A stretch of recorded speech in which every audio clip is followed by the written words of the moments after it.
మన తణుకు పట్టణానికి ఇచ్చేసినటువంటి మన ప్రీతమ ముఖ్యమంత్రి గారు నారా చంద్రబాబు నాయుడు గారికి స్వాగతం సుస్వాగతం. సార్, మీరు ఎప్పుడు ముఖ్యమంత్రిగా ఉన్నా రాష్ట్ర అభివృద్ధి కోసం నిరంతరము కృషి చేస్తారు, 24 గంటలు కూడా కష్టపడతారు. మీ తర్వాత వచ్చిన వాళ్ళు రాష్ట్రాన్ని సర్వనాశనం చేస్తున్నారు. అలా లేకుండా మీకు ఇప్పటి నుంచి గత 20 సంవత్సరాల దాకా పరిపాలన మీ చేతిలో ఉంటే రాష్ట్రం స్వర్ణాంధ్ర అవుద్దని మా నమ్మకం. అలాగే స్వర్ణాంధ్ర అంటే ప్లాస్టిక్ మీద నిషేధం గురించి చెప్తున్నారు సార్. సింగిల్ కవర్లు అయ్యి ఎక్కడ పడితే పంట బోధుల్లో, కాలువల్లో, చెరువుల్లో ఎక్కడ చూసినా వేసేస్తున్నారు. దాన్ని నిషేధించాలంటే ముందు ఆ పరిశ్రమలన్నింటిని మీరు గుర్తించి నిషేధించినట్లయితే ప్లాస్టిక్ రహిత సమాజం అవుద్ది. మళ్ళీ పూర్వబద్ధం ఇప్పుడు సత్రంలో కానీ ఫంక్షన్ హాల్లో కానీ స్టీల్ గ్లాసులు ఉండి పూర్వం ఆ స్టీల్ గ్లాసులో తాగిన తర్వాత మళ్ళీ కడిగి పెట్టుకునేవారు. ఇప్పుడు అక్కడ కూడా ప్లాస్టిక్ కవర్లు, ప్యాకెట్లు, గ్లాసులు, టీ గ్లాసులు ఇలా రావడం వల్ల ఎక్కడ చూసినా చెత్త చాలా దారుణంగా ఉంది. మీరు నిర్ణయం తీసుకోండి, మీ అంటే మేము అందరం ఉంటాం. జై స్వర్ణాంధ్ర, జై స్వచ్ఛాంధ్ర. మరి స్వర్ణయుగంలాగా ఆంధ్రప్రదేశ్ ఉండాలంటే మీరే ఉండాలని ఈ సభాముఖంగా తెలియజేసుకున్నాం. నేను గతంలో సర్పంచ్ చేశాను, ఏకాగ్రంగా సర్పంచ్ ఇచ్చారు. 5 సంవత్సరాలు కూడా మరి మీరు కానీ మోడీ గారు ఇచ్చిన పిలుపు మేరకు మరి మా గ్రామం అంతా తిరిగి మరి బాత్రూమ్లు కట్టించడం జరిగింది. బహిర్భూమికి అసలు వెళ్లకుండా చేయడం జరిగింది మా పరిపాలనలో 5 సంవత్సరాల్లో. అంతకుముందు గ్రామానికి స్వాగతం బోర్డులు ఉన్నా కూడా పారిశుద్ధ్యం, చెత్త కార్యక్రమాలు, బహిర్భూమికి వెళ్ళడం ఇవన్నీ ఉండి మరి అప్పుడు మా సెక్రటరీలు, అధికారులు మేము అందరం కూర్చొని మరి ఇంటింటికి వెళ్ళి బాత్రూమ్ బలవంతంగా కట్టించాం. కొంతమంది కట్టుకోవాలంటే మేమే కట్టి తర్వాత వాళ్ళ దగ్గర తాపిమేతలు అరువులు పెట్టి చేసాం. చాలా గ్రామాన్ని అభివృద్ధి చేసాం. మా తూర్పిప్పర్ గ్రామం ఏకాగ్రంగా నాకు సర్పంచ్ ఇచ్చారు, 5 సంవత్సరాలు చేసాం, చాలా అభివృద్ధి చేసాం. ఆ విధంగా ప్రతి ఒక్కరు కసిగా ఉంటే మీకులా మేము అందరం ఉంటే రాష్ట్రం ఎప్పుడు అభివృద్ధి చెందుద్దని ఈ సభాముఖంగా తెలియజేసుకుంటున్నాం. Thank you. ఆ అమ్మాయికి కూడా ఒక నిమిషం మైక్ ఇవ్వండి. రాష్ట్ర ముఖ్యమంత్రి గారికి నా నమస్కారములు. నా పేరు నందిని. నేను మాట్లాడడానికి గల కారణం, మా అమ్మగారికి గత 3 సంవత్సరాల నుంచి పెరాలసిస్తో ఇబ్బంది పడుతున్నారు. అయితే గత ప్రభుత్వం ద్వారా ఆరోగ్యశ్రీ కార్డు అనేది ఉంది, కానీ అది ప్రతి దానికి ఉపయోగపడట్లేదు సార్. ఎంఆర్ఐ స్కానింగ్ అనగా ఇంకా కొన్ని బ్లడ్ టెస్ట్లు అనగా అవి గవర్నమెంట్ నుంచి చేయడానికి వీలవ్వట్లేదు సార్. అలాగే ప్రైవేట్ హాస్పిటల్లో చూపించుకుంటే వేలుగా ఖర్చు అవుతున్నాయి సార్.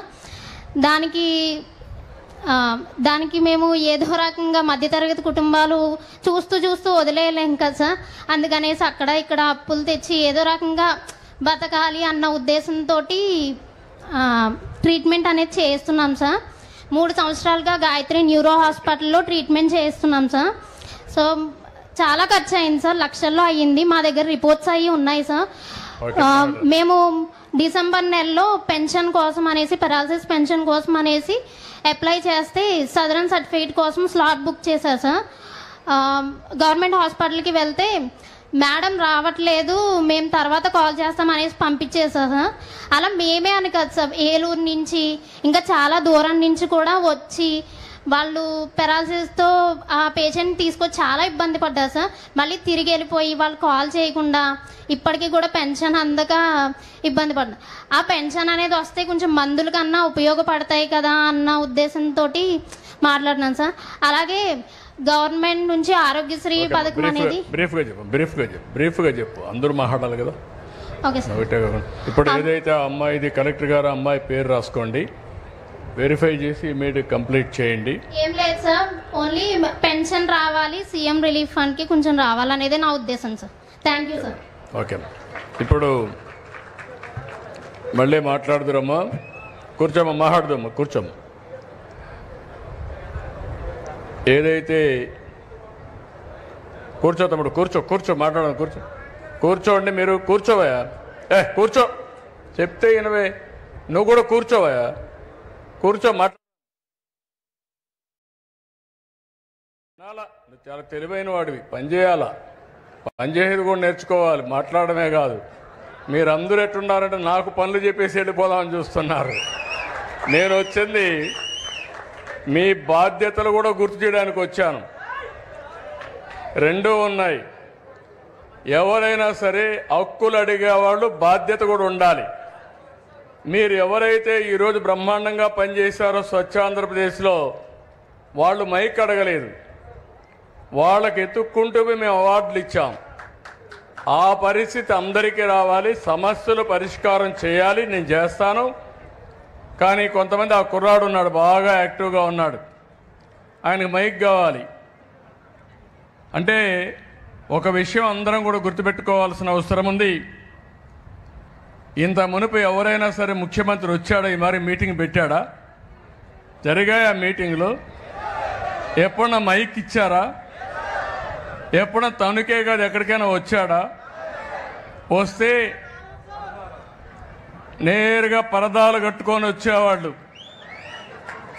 విమానంలో వస్తే చెట్లను నరుక్కుంటా వచ్చేవాళ్ళు, ఎవరికి మైక్ ఇచ్చేవాళ్ళు కాదు.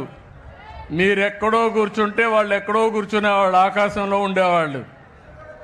ఇది ప్రజాప్రభుత్వం. ప్రజలు ఏమి చెప్పినా విని పరిపాలనలో సంస్కరణలు తేవాలని ఏకైక ధ్యేయంతోనే ఈరోజు నేను మీ ముందుకు వచ్చానని చెప్పి కూడా నేను మీకు తెలియజేస్తున్నా. ఈరోజు ఇంత మునిపి అడిగారు కొన్ని విషయాలు.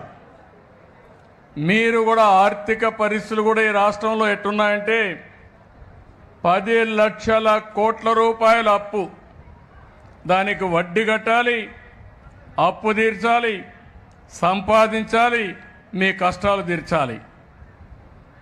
ఈరోజు అందుకే నేను చెప్పాను, అభివృద్ధి, సంక్షేమం, సుపరిపాలన, ఈ 3 ద్వారా ఈ రాష్ట్రాన్ని ముందుకు తీసుకుపోయే కార్యక్రమాన్ని చేశాం.